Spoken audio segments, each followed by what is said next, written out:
Hey guys, Jesse with Hunt Training, and today I'm taking some time and talking about Warbelts and how I have my stuff set up right now.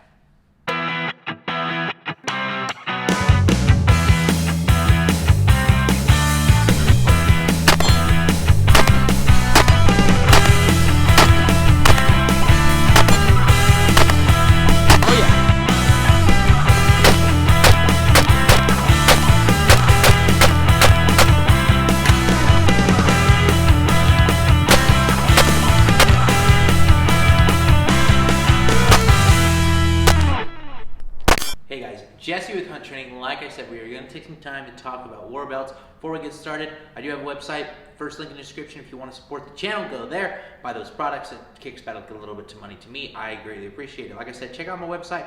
It's got my Facebook, my Instagram, and my Twitter links on my homepage. Go check those out. Also, thanks to my subscribers. You guys are awesome. If you haven't subscribed, you should hit that subscribe button down below and hit that notification bell so you can see my new videos. I know the content's been kind of slow lately, but I'm almost done with college, and we will be getting that content out to you guys as quickly as I possibly can. But let's take some time and talk about Warbelts, or battle belts, or range belts, because in the end, most of us aren't going to battle.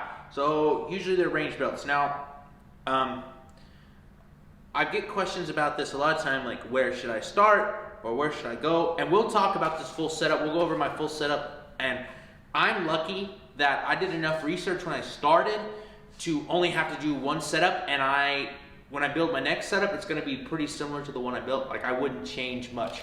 Add or subtract a few things maybe, but also remember that a war belt and a battle belt is really personal to you, so you're always gonna change it.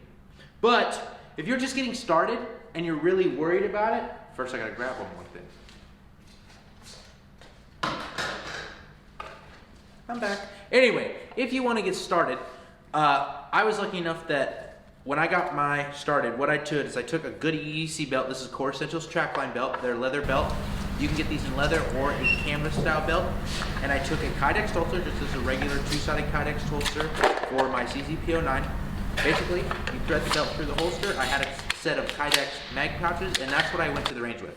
And I practiced with that for like an entire summer, almost 3 or 4 months. That's what I used. I just went and I shot. That's what I had, and I got pretty good with it, and it worked well. The next upgrade I started making was to my pouches. So I wanted AR-15 mag pouch, and the Kydex is just big and it takes up a lot of space. And these are a lot more compact when you put them next to each other. So these are S-Tac Kiwi pouches.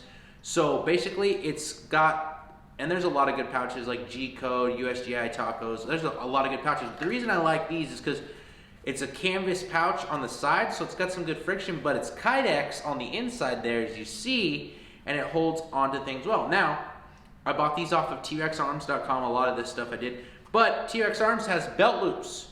So all I did was buy the pouches and then buy the belt loops. So if you're starting out, you can buy pouches like this and buy belt loops. I love the S-Tac Kiwi pouches. I think they are some of the best, and these are the short ones, and they hold on to all my stuff. I've never had a piece of equipment fall out of these pouches. This is a double stack pistol pouch, and then I have an AR-15 mag pouch. Basically, all I do is thread this belt, if I can get it, through the pouch there. I thread it through the pouch on my belt line, and I put a belt loop in between these ones right here at my side, and I would run it. Now, why did I say go with these pouches? Because later down the road, when you want to upgrade your belt system, and get away from this and just have these pouches on a standalone belt system, you don't have to go buy more pouches. Now, for instructing and things like that, I went ahead and bought another set of pouches. So as you see on my war belt here, 2 S-Tac Kiwis, quickies, double pistol, and then a single AR mag.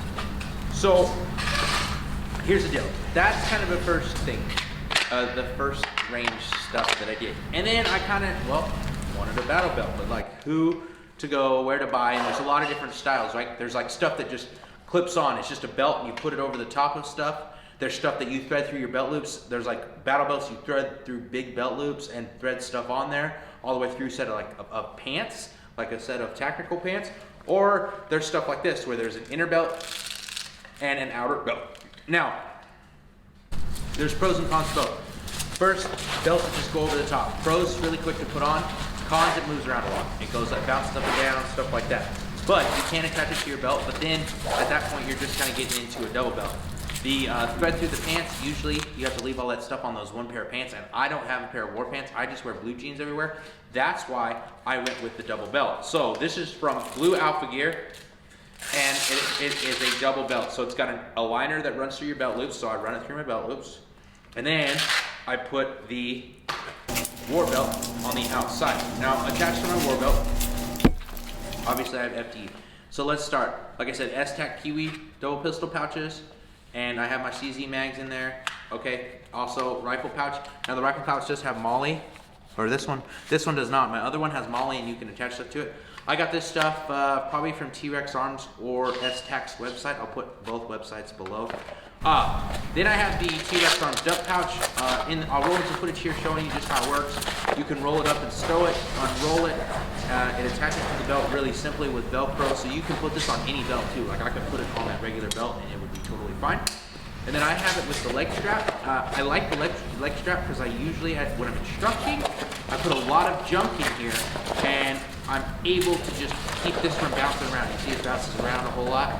Also, it has a flap that goes on the inside and you can take it out and you can go over the top with it like this if you want to keep stuff in there, or you can put it on the inside. I usually leave it on the inside unless this thing's completely full, then I put it over the top.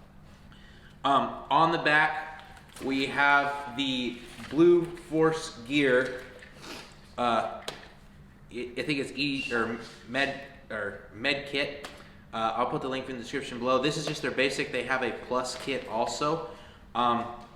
It's a good kit. It's kind of fat out from the back, so if you're gonna do like vehicle stuff, you may run into something, but this is a good med kit. It is solid. It's got the contents you need in it, and it doesn't move. Like it's attached with Velcro on the inside there, and it's not gonna move. On top of that, I have a tourniquet. I would probably, if I was to do this again, I would add a tourniquet in the front because I can access this one with my right hand, but if I have to get this with my left hand, I could just pull the Velcro and work probably, but I couldn't get this through the tourniquet holder. So this tourniquet holder, this is from T-Rex Arms. A little tourniquet holder, does a really awesome job. There's a lot of companies that make them. I chose the T-Rex Arm one because I just like T-Rex Arms stuff. Now let's get to the holster setup. So this holster is, when I first started, I had the CZP-09, that's the gun that I ran. So I started with the T-Rex Arms Ragnarok. Highly recommend. I have another video on that.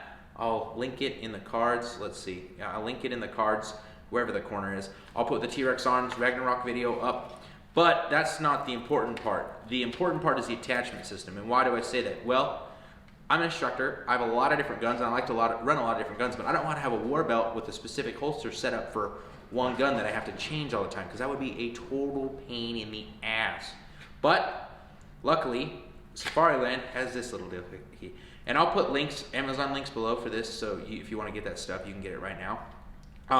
So basically it starts with the mid-ride. So basically what the mid-ride does, this black piece back here that drops this receiver plate, all it does is drop the gun basically to level with the waist. I just like kind of a little bit of a drop. I don't want it way down low, but that way it's like interfering with your run, but I don't want it way up high.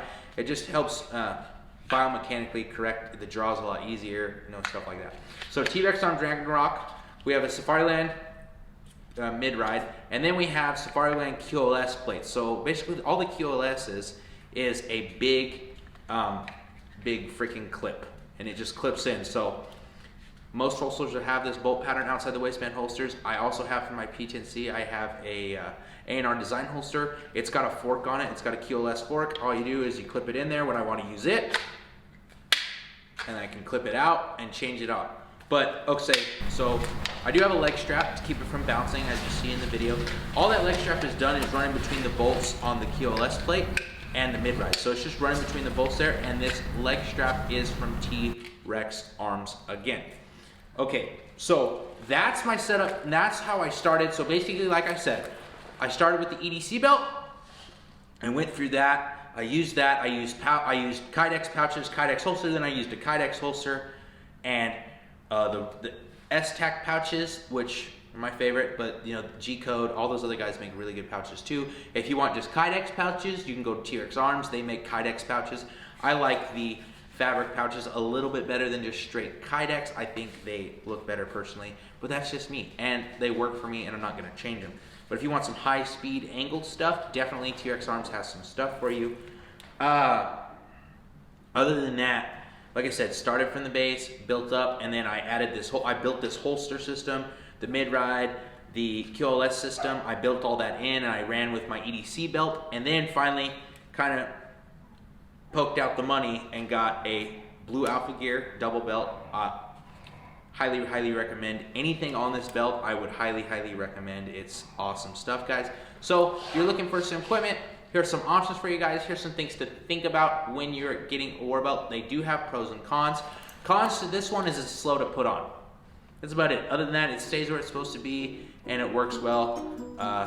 I haven't had any issues with it, other than it's slow to put on. So that's something to think about. Anyway guys, I am Jesse with Hunt Trading. Please check out my website, subscribe, hit that notification bell, like, comment, share, all that awesome stuff. Thanks for stopping in and hanging out with me for a little while. We will see you guys next time on Hunt Trading.